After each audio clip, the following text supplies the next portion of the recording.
কেন পালন করবেন মহাশিবরাত্রি? মহাশিবরাত্রি শুধু একটা উৎসব নয়, এটা আত্মশুদ্ধির এক বিশেষ রাত।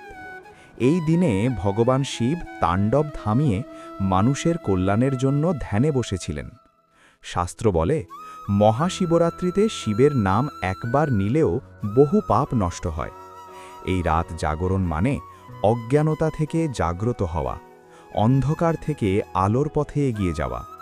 এই দিনে উপবাস, ধ্যান আর ওং নমঃ শিবায় জপ করলে মন শান্ত হয়, রাগ কমে, অহংকার ভাঙে।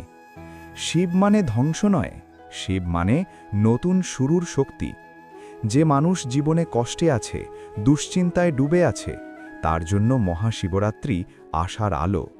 তাই শিবরাত্রি পালন করি ভয়ের জন্য নয়, ভক্তির জন্য, কামনার জন্য নয়, কল্যাণের জন্য। হর হর মহাদেব।